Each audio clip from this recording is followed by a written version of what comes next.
യാതൊരു മെഡിസിനോ യാതൊരു ടാബ്ലറ്റോ എടുക്കാതെ തന്നെ വെറും വർക്കൗട്ട് കാരണം കൊണ്ട് ഒരു വ്യക്തിയുടെ കിഡ്നിയിൽ പല പ്രശ്നങ്ങളും കണ്ടെത്തിയതായി ഒരു ഡോക്ടർ ഒരു വീഡിയോ ചെയ്തു. എന്താണ് യഥാർത്ഥത്തിൽ ഈ ഒരു പ്രശ്നം? ഇത് എങ്ങനെ ഉണ്ടാവുന്നത്? ഇത് വർക്കൗട്ട് ചെയ്താൽ മാത്രമാണോ ഉണ്ടാവുന്നത്? എന്നതിനെ കുറിച്ചാണ് ഈ വീഡിയോ പറയുന്നത്. ഫസ്റ്റ് നിങ്ങൾക്ക് ആ ഒരു വീഡിയോ ഒന്ന് കാണിച്ചു തരാം. എന്താണ് ഡോക്ടർ പറഞ്ഞത് എന്നത്. പെട്ടെന്ന് വെയിറ്റ് കുറയ്ക്കാനും മസിൽ വയ്ക്കാനും ഫിറ്റ് ആകാനും ഒക്കെ ഒരുപാട് പേര് ഇന്ന് ജിമ്മിൽ പോകാറുണ്ട്. അപ്പൊ അങ്ങനെ ജിമ്മിൽ പോകാൻ പ്ലാൻ ചെയ്ത ആൾക്കാരോ അല്ലെങ്കിൽ ജിമ്മിൽ പോയി തുടങ്ങിയ ആൾക്കാരോ ആണെങ്കിൽ ഞാൻ ഈ പറയുന്ന ഒന്ന് കേൾക്കണം. കഴിഞ്ഞ ആഴ്ച എന്റെ ഒ പിയിൽ വന്ന് ഒരു പേഷ്യന്റെ കഥയാണ്. 25 വയസ്സുള്ള ചെറുപ്പക്കാരനാണ്. ആൾക്ക് വരാൻ കാര്യം 2-3 ദിവസമായിട്ട് മൂത്രത്തിൽ നിറവ്യത്യാസം, ഒരു കോള നിറത്തിലുള്ള മൂത്രം. അപ്പൊ പരിശോധിച്ചപ്പോഴോ ബ്ലഡിലെ ക്രിയാറ്റിന്റെ അളവും പൊട്ടാഷ്യത്തിന്റെ അളവും എല്ലാം വളരെ കൂടുതലാണ്. മസിലിൽ നിന്ന് വരുന്ന ഒരു എൻസൈം ഉണ്ട് CPK, അതും വളരെയധികം കൂടിയിട്ടുണ്ട്. ആൾക്ക് കിഡ്നി ഫെയിലിയർ ആണ്, നല്ല മസിൽ ഇഞ്ചുറി ഉണ്ട്. അപ്പൊ ഇതിന്റെ കാര്യം അന്വേഷിച്ചപ്പോഴാണ് മനസ്സിലായത്, ഒരാഴ്ച മുന്നേ ആളൊരു ജിമ്മിൽ ചേർന്നു.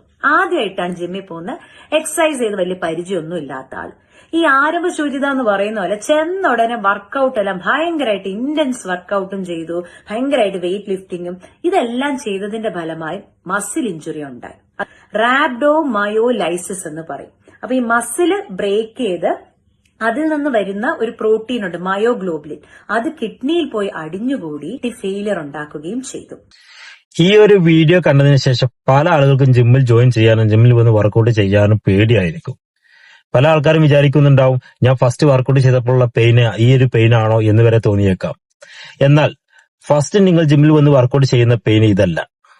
അത് സാധാരണ നമ്മൾ മസിൽസിന് ഫസ്റ്റ് നമ്മൾ ഫോഴ്സ് കൊടുക്കുന്ന സമയത്ത് മസിൽസ് ഫൈബേഴ്സ് മൈക്രോ ട്രിയറിംഗ് നടക്കും, മസിൽസ് ഫൈബേഴ്സ് ബ്രേക്ക് ആവും.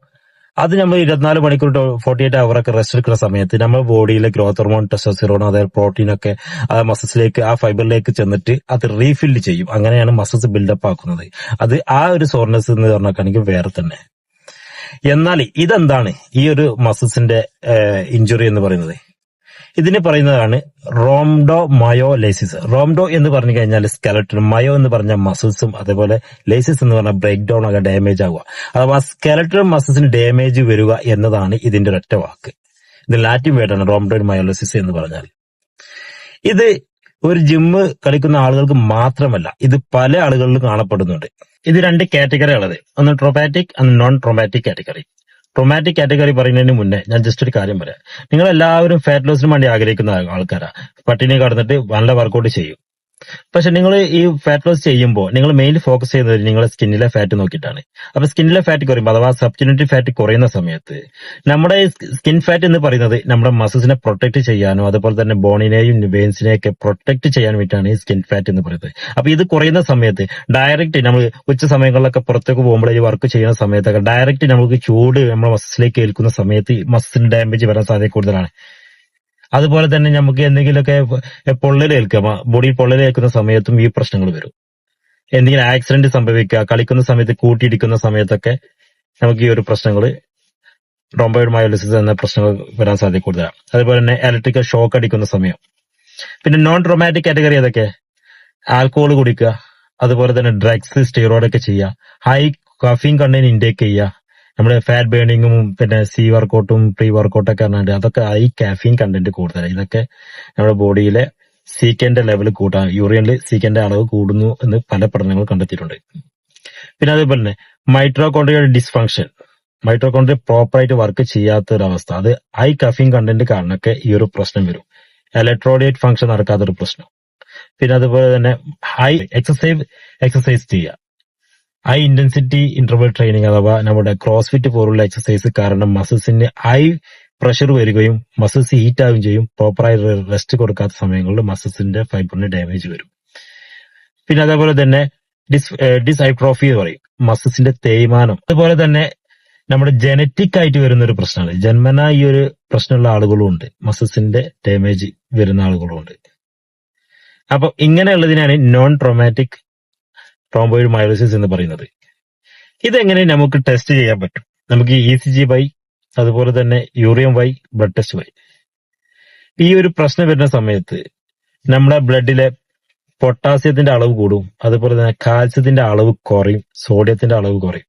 ഈ ഒരു പ്രശ്നം കാരണം ബ്ലഡിലുണ്ടാകുന്ന പൊട്ടാസ്യം കാൽസ്യത്തിന്റെയും മാറ്റങ്ങൾ വരാൻ കാരണം നമ്മളെ മസിൽസ് വർക്ക് ചെയ്യണമെങ്കിൽ നമുക്ക് ഇലക്ട്രിക്കൽ ചാർജ് റിലീസ് ചെയ്യണം. ഇലക്ട്രിക്കൽ ചാർജ് റിലീസ് ചെയ്യാൻ വേണ്ടിയിട്ടാണ് നമ്മൾ പൊട്ടാസ്യം, സോഡിയം, കാൽസ്യം ഉപയോഗിക്കുന്നത്. പൊട്ടാസ്യം അതുപോലെ തന്നെ സോഡിയം എറ്റീവ് സ്പേസും കാൽസ്യം എറ്റീവ് സ്പേസും. ബ്ലഡിലെ പൊട്ടാസ്യം മസിലിലേക്ക് എൻട്രി ചെയ്യുമ്പോൾ മസിൽസിൽ ഉണ്ടാകുന്ന സോഡിയം പുറത്തേക്ക് റിലീസ് ആവും. അതുപോലെ തന്നെ മസിൽസ് കോൺട്രാക്ട് ചെയ്യുമ്പോൾ മസിൽസിന്റെ ഉള്ളിൽ കാൽസ്യം ഉണ്ടാവും. നമ്മൾ റിലീസ് ചെയ്യുന്ന സമയത്ത് കാൽസ്യം പുറത്തേക്ക് റിലീസ് ആവും. ഇങ്ങനെയാണ് നമ്മൾ ഇലക്ട്രിക്കൽ ചാർജ് റിലീസ് ചെയ്യുന്നത്. ഒരു മസിൽസ് ഡാമേജ് ആവുന്ന സമയത്ത് ഈ മസിൽസിലേക്ക് പ്രോപ്പറായി പൊട്ടാസ്യം എൻട്രി ചെയ്യില്ല. നമ്മുടെ ബ്ലഡിലുണ്ടാകുന്ന പൊട്ടാസ്യം മസിലിലേക്ക് എൻട്രി ചെയ്യാൻ സാധിക്കില്ല. അതുപോലെ മസിൽസിൽ ഉണ്ടാകുന്ന സോഡിയത്തിനെയും കാൽസ്യത്തെയും പുറത്തേക്ക് പോകാനും സാധിക്കില്ല. അപ്പം ബ്ലഡിലുണ്ടാകുന്ന പൊട്ടാസ്യം ഉള്ളിലേക്ക് എൻട്രി ചെയ്യാത്ത സമയത്ത് പൊട്ടാസ്യത്തിന്റെ അളവ് കൂടും. ഹൈപ്പർ കലേമിയ പറയും. ഈ പൊട്ടാസ്യത്തിന്റെ അളവ് കൂടിയ കാരണം കൊണ്ട് നമുക്ക് ഹാർട്ടിന് പല പ്രശ്നങ്ങളും ഉണ്ടാകാൻ സാധ്യത കൂടുതലാണ്. കാരണം പൊട്ടാസ്യം നമ്മുടെ ഹാർട്ടിന്റെ ഫംഗ്ഷനൊക്കെ മെയിൻറ്റെയിൻ ചെയ്തു പോകുന്നതാണ് പൊട്ടാസ്യം.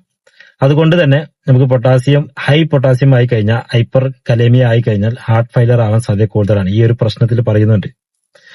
അതേ സ്ഥാനത്ത് തന്നെ നമ്മുടെ മസിൽസ് കാൽസ്യം റിലീസ് ചെയ്യാത്തത് കൊണ്ട് തന്നെ നമ്മുടെ ബ്ലഡിലെ കാൽസ്യത്തിന്റെ അളവ് കുറയും.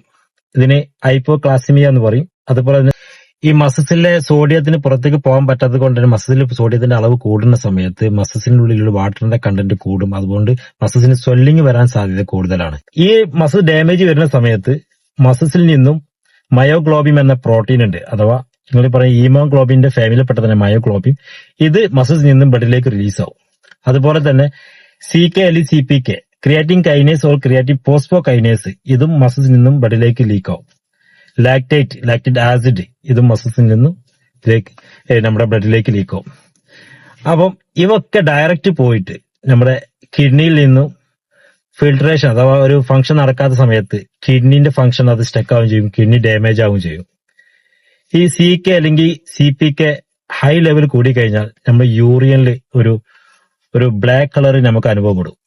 ഈ ഒരു പ്രശ്നം നമുക്കുണ്ടെങ്കിൽ നമ്മുടെ ബോഡിയിൽ ചില രോഗലക്ഷണങ്ങൾ നമുക്ക് അനുഭവപ്പെടും. മസിൽസിന്റെ സ്വെല്ലിങ്, ഞാൻ മുമ്പ് പറഞ്ഞ പോലെ തന്നെ നമ്മുടെ സോഡിയത്തിന്റെ അളവ് മസിൽസിൽ കൂടുന്ന സമയത്ത് നമ്മുടെ മസിൽസിന്റെ ഉള്ളിൽ വാട്ടർ കണ്ടന്റ് കൂടും. അത് നമുക്ക് സ്വെല്ലിംഗ് ആയിട്ട് അനുഭവപ്പെടും. പിന്നെ അതേപോലെ മസിൽസിന്റെ വീക്ക്നെസ് എന്നൊക്കെയാണെങ്കിൽ പ്രോപ്പറായിട്ട് ഇലക്ട്രോലൈറ്റ് ഫംഗ്ഷൻ നടക്കില്ല. ആ കാരണത്താൽ മൈറ്റോകോൺട്രിയ ഒന്നും പ്രോപ്പറായിട്ട് ഒരു ഫംഗ്ഷൻ നടക്കാത്തത് കാരണം മസിൽസ് വീക്ക്നെസ് ആയി ഫീൽ ചെയ്യും. ആ ഒരു മസിൽസ് വീക്ക്നെസ് കാരണം കൊണ്ട് തന്നെ നമുക്കൊരു ടയർഡ് ഫീൽ ചെയ്യും. അതുപോലെ യൂറിയനിലൊക്കെ നമുക്ക് ഡാർക്ക് കളർ, അതുപോലെ തന്നെ ഒരു ബ്രൗൺ ഡാർക്ക് കളറൊക്കെ നമുക്ക് കണ്ട ഇതിന്റെ ഒരു ലക്ഷണങ്ങളാണ്. പിന്നെ അതേപോലെ തന്നെ ഫീവർ, വാമിറ്റിങ്. അപ്പൊ ഇത് എങ്ങനെ നമ്മൾ ടെസ്റ്റ് ചെയ്യുക? ഇത് നമുക്ക് ECG ടെസ്റ്റ് ചെയ്യാന്നുണ്ടെങ്കിൽ നമുക്ക് പൊട്ടാസ്യം കാൽസ്യത്തിന്റെ ഒക്കെ ഒരു അളവ് മാറ്റങ്ങൾ അറിയാൻ പറ്റും. പൊട്ടാസ്യം കാൽസ്യത്തിന്റെ ഒക്കെ എന്തെങ്കിലും പ്രശ്നങ്ങൾ ഉണ്ടോ എന്നുള്ളത്. അതുപോലെ തന്നെ ബ്ലഡ് ടെസ്റ്റിൽ നമുക്ക് പൊട്ടാസ്യം, കാൽസ്യം, അതുപോലെ ക്രിയാറ്റിന്, ബ്ലഡിലെ ആൽക്കഹോളിന്റെ അളവ് എത്രത്തോളം ഉണ്ട് എന്നുള്ളത്, അതേപോലെ തന്നെ മയോഗ്ലോബിൻ, അതേപോലെ തന്നെ ലാക്റ്റിക് ആസിഡ്, ഇതൊക്കെ ചെക്ക് ചെയ്താൽ തന്നെ നമുക്ക് ഏതാണ്ട് ഈ ഒരു പ്രശ്നമാണോ ഇല്ലെന്ന് നമുക്ക് അറിയാൻ പറ്റും. ഒരു ജിമ്മിൽ പോയത് കൊണ്ട് മാത്രമല്ല ഈ ഒരു പ്രശ്നം വരുന്നത്. സാധാരണ ഞാൻ പറഞ്ഞ പോലെ ട്രോമാറ്റിക്, നോൺ ട്രോമാറ്റിക് അസുഖങ്ങൾ വരും. അതുകൊണ്ട് തന്നെ ഇനി ജിമ്മിൽ പോകാൻ ആഗ്രഹിക്കുന്നവർ ഈ ഒരു വോയിസ് കണ്ടതിന് ശേഷം, നിങ്ങൾ ഈ വീഡിയോ കണ്ടതിന് ശേഷം ജിമ്മിൽ പോകണ്ട, അല്ലെങ്കിൽ ഇനി വർക്കൗട്ട് ശരിയല്ല എന്ന് തീരുമാനിക്കണ്ട. ഇത് നിങ്ങൾക്കുള്ളതല്ല. നിങ്ങൾ ശ്രദ്ധിച്ചാൽ നിങ്ങൾക്ക് ഈ അപകടങ്ങൾ എല്ലാ മേഖലയിൽ നിന്നും നിങ്ങൾക്ക് അവോയ്ഡ് ചെയ്യാൻ പറ്റും. ഇനി ജിമ്മിൽ പോയിട്ട് ഹെവി വർക്കൗട്ട് ചെയ്യുമ്പോൾ നിങ്ങൾ ശ്രദ്ധിക്കണം. ഈ പോലുള്ള അസുഖങ്ങൾ വരും. അതുപോലെ തന്നെ ടെൻഡൻ ബ്രേക്ക്നെസ്, മറ്റുള്ള ടയർനെസ്, മറ്റുള്ള പ്രശ്നങ്ങൾ, ഇംബാലൻസ് കാര്യങ്ങളൊക്കെ വരും. ജിമ്മിൽ ഹൈ ഇന്റൻസിറ്റി വർക്കൗട്ട് ചെയ്യുമ്പോൾ നിങ്ങൾ എപ്പോഴും നിങ്ങളെ സ്റ്റാമിന, പവർ, അതുപോലെ തന്നെ നിങ്ങൾ അന്നത്തെ സ്ലീപ്പ്, അന്നത്തെ ഭക്ഷണം, അന്നത്തെ ഫീലിംഗ്, അതെല്ലാം നോക്കിയതിന്റെ അടിസ്ഥാനത്തിൽ നിങ്ങൾ സമയം, ഡ്യൂറേഷൻ ഒക്കെ നോക്കിയതിന് ശേഷം ഒരു പ്രൊഫഷണൽ ട്രെയിനേഴ്സിന്റെ അടുത്തുനിന്ന് നിങ്ങൾ ട്രെയിനിങ് ചെയ്യുക. അപ്പം ഇതൊക്കെ ശ്രദ്ധിച്ചാൽ നിങ്ങൾക്ക് യാതൊരു പ്രശ്നവും ഉണ്ടാവില്ല എന്ന് പറയുന്നില്ല. മാക്സിമം നിങ്ങൾക്ക് അവോയ്ഡ് ചെയ്യാം. ഇതുപോലുള്ള ഇൻഫർമേഷൻ വീഡിയോ ലഭിക്കുന്നതിന് വേണ്ടിയിട്ട് എന്റെ ചാനൽ നിങ്ങൾ സബ്സ്ക്രൈബ് ചെയ്യുക.